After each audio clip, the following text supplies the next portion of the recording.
Hey, what's up YouTube? Welcome to yet another video and welcome to why should someone play a gacha game? Uh or pick up gacha games, let's put it that way. So I don't know if I'll be able to clear this. Okay, we're gonna try it, sorry. So this video basically will be going into the topic of what are the benefits, I guess, and like why should someone play these games and you're like, oh, it's not for me, I don't want to spend money, blah. And we'll just kind of break it down and maybe by the end of the episode you'll change your mind and be like, oh yeah, sure, I maybe want to give them a shot now, for example. So uh, what is the gacha, or what is the gacha mechanic in a sense? The gacha mechanic in these games is where you have to pull for characters. So this is the main thing that might discourage people from picking up these games in general. Why? Because if you want a good team and good character, it's reliant a bit on luck, or else you have to spend, I wouldn't say a ridiculous amount of money. Well, okay, in some cases, a ridiculous amount of money to guarantee that you get those characters. So, you might think, okay, so it's a game where I have a chance of getting the characters I want, I have a chance of getting the weapons I need. So, if I don't get them, why should I play the game? Cool. To start off a gacha game, the type of person who will play this game is if you really like a game that has progress, which shows over time. It's not a game that instantly gratifies you, instantly gives you the satisfaction of having like big numbers, big characters. It's a game where you will need to spend time and resources to be able to progress. So people who like MMOs, who like to grind for stuff, could potentially really like gacha games. It's a game that gives you the satisfaction reward after you complete and build the characters, because you build characters to a very high level that they're able to clear the other content very well and very easily, and helps you farm for future content a bit easier. It's a game that gives you gratification over time. No matter the gacha it is, Persona, Genshin, WoA, HSR, whatever it is. It's a game that really appreciates you putting time into it, basically. So don't expect to get the fruits of your labor by just playing for a few times and that's it. Unfortunately, it's not that type of game. So if you're someone who likes, I guess, work and kind of slowly get the progress, but like see over time that like, hey, it was worth it, these are the type of games for you. Next is you are able to get the characters you want with the correct planning. That doesn't mean you will obviously guarantee them, and I know it's a massive discouragement for some players, but the games for new players give you enough resources to give you the opportunity to get those characters. So I wouldn't just discourage yourself because you think of the like unfair mechanics in a sense. That like, hey, I don't even have the chance of getting the character I want. You are able to get them through the content they give you. Not when the games usually first release, as in when the games are brand new, they don't usually have enough content to guarantee you that. But if you pick up a game like HSR, Genshin, WoA at this current moment, there is enough content that you would be able to get the characters you want. For free-to-play versions, there are many free-to-play guides and free-to-play YouTube creators who will show you how to play it, and you don't have to spend money as well on the game, which is very nice because you are able to clear a lot of the content and earn the currency you need for your teams without spending a single dime. Next up is it's a game that you can play anywhere you want. So gacha games, you don't have to play on your computer. As long as you have a slightly modern phone, you're able to play it on your phone. And you're able to do small grinds wherever you are in the world. You don't have to sit down. You could play this game on the train, on the bus to school, on the while you're eating McDonald's, on your lunch break at work, for example. Because the daily stuff you need to do in this game only take maximum what, half an hour. If you're a new player, maybe. If you're older player, probably a little bit less because you're experienced. So you are able to constantly progress in the game without investing too much time per day. You can do your massive grinds and collect everything, blah, when you physically want to sit down and play the game, but you can do progress while you're doing something else, basically, which is the biggest appeal, in my opinion, to this type of games. So I have these games on my phone, and like, if I want to do my dailies, I just, on my break at work, just go in, log in, put the automatic mode in HSR, and just do my dailies, for example, because it takes a few minutes and I'm able to do whatever else I can. If I'm doing anything else, I'm sometimes playing a game, I throw on HSR on the other screen and do like autos and just grind slowly as well in those type of games.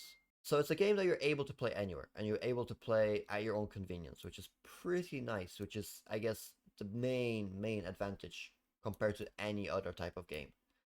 Because they work both on PC and mobile, means you are simply able to play it at your own convenience, which is pretty cool. Next thing is, which is another huge thing, a lot of IPs normally have a gacha game. So if you have a specific IP that you really like One Piece, like Dragon Ball, like Naruto, you probably would be able to find a game like that to play on your mobile. Doesn't mean all the IPs have it. I'm pretty sure Jujutsu Kaisens have their own gacha game. Doesn't mean they're good gacha games, not particularly, but if you really like a certain IP and that's all you want to play for the specific characters, you are able to probably find one. If you're a huge Dragon Ball fan, you're in luck basically, because Dragon Ball has a bunch of gachas. If you're a huge just general anime fan, you can play Wuwa, for example, which is very anime based, for example. If you're a fan of Honkai Impact the Third, as an example, you're able to play the gacha games revolving around that game, which is pretty cool. Next is you get the choice of any game you want at the beautiful cost of they're for free. Gacha games are for free. 99% of them, I believe, are for free. And this is the type of game you get where look at the visuals, look at the sky, pretty stunning. Character design is insane. Variety is insane. It's a beautifully drawn. This is basically a free-to-play AAA game if you look at it. The art style is insane, the combat is cool, the cutscenes are cinematic, the story is great, and it's for free, which is a massive plus. You aren't forced to play and spend money. You aren't forced to get all the characters unless you want them. Like the free-to-play main character in this game, for example, is one of the best units in the game. And you can clear all the content, enjoy the story, enjoy the world, explore. Again, at a free price mark, which is pretty cool in my opinion as well. Those are the main points I would say people would enjoy these type of games. Next is actually, depending on the game, let's put it that way, the community you can play with is actually really supportive and very engaging and very active.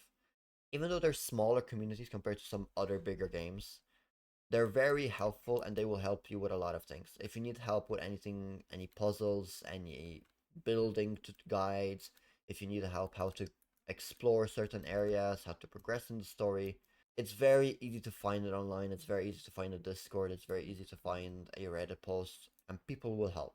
9 times out of 10, someone will be friendly enough and give you advice and point you out in the correct direction. And when you play multiplayer, people will help you with whatever content you need if you really are struggling with it, for example. There is a bias, obviously, and certain people will hate you for playing a certain gacha game or not, but you ignore those stupid people. They're just idiots, basically. It's games. You have fun. You enjoy what you enjoy playing, and that's it, basically. And most gacha games play very similarly, so in my opinion, hating on a gacha game, 99% of them have a very similar system, very similar fighting style, and a very similar overall endgame. So it's you just play what you like to see in a sense. You like to see Dragon Ball, play a Dragon Ball gacha game. You like to see anime, you have WoW, for example. You like to see a space team, you play HSR. You want to see something more similar to Zelda, you play Genshin, for example. That's it. It's your preference what you like to see, because at its core, most gacha games have very similar gameplay. Very similar gameplay. So you play kind of what you want to see, what you want to choose, who you want to play as, in a sense. Which is pretty cool.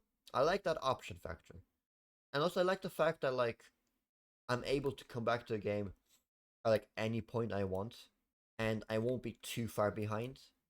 Once you do your basics, once you reach like what you kind of want to reach, like once you build a team, you can come back whenever you want. Yes, playing daily and yes, playing religiously helps you get the currencies for pulls. But if that's not your main goal, you jump back in whenever there's a new story update, new event, and just have fun. A lot of these games have multiplayer, like Wu and Genshin in specific, not some of the others. So there is that like co-op aspect as well. I made a video which I specifically taught about HSR, why it's lacking. So if you want to check that video out, for the end game content, why it's kind of lacking, you can watch that one as well. But in these specific games, you have multiplayer to play with your friends. Again, for free, which is pretty cool. Yeah, those are my, I guess, main points for why I think someone should pick up this game. The spending part is completely optional. It's completely optional. Yes, if you want certain characters and you get unlucky, it's really frustrating because you don't get the character you want. But there is reruns, so you are able to eventually get the character you do want. And I understand it's very demotivating to play a game when you don't get the character you want. Especially Hoyoverse games have really bad pity, in my opinion, really bad. Gacha, let's put them, how would I describe it? Gacha, not standards, but gacha like, I can't find the word for it, but like if you constantly do it, basically, like, because they constantly basically put 3 banners at once, that's what kind of mean. I just can't find the correct word for it. But Hoyoverse games have a bad tendencies of doing that, basically, that they will really, really shove down characters down your throat. But I think with correct planning, you're able to get the characters you want and not worry about that because there's enough currencies to be able to get that throughout the game, as long as you know actually play the game. Because you can't complain about not getting the character you want and blaming the monetization part of the game if you don't play the game and get the currencies. You know what I mean? Me complaining that like, why don't I have a million followers, but like I never make YouTube videos. You get me? I need to make the videos and then grind for the million followers, just as an example. But I heavily would recommend this for people. It's a good time killer on the boss. It's a good kind of entertainment game. You can build some pretty cool characters. You can find some cool YouTubers. I heavily recommend, and I wish to see these communities grow as well, because they are good games and they're designed pretty well, and there's like a lot of attention to detail and characters. Especially Rua, which is my current favorite gacha game. Uh, I'm really in love with this game at the moment, and I want to see it grow and develop. And the community is pretty cool. I like the fact that a lot of gacha games are getting like more popular, and it's not only Genshin and HSR at the moment. We got Z, Dragon Ball, Naruto, One Piece. I'm not saying they're good gacha games, but they are the better. That's kind of what I'm getting at in a sense. 1999, for example. So many cool games. But anyways, this will be it for this video. Hope you guys enjoyed it. It was your boy David, or DB. Let me know any other reason which I missed, why you think people should play gacha games. And let me know why people shouldn't play gacha games, because I might make a full video if I get enough support on why like you shouldn't play these type of games, because there's always pros and cons to everything. Take care and goodbye, man. Look, oh, that's such a sick animation though. That's cool.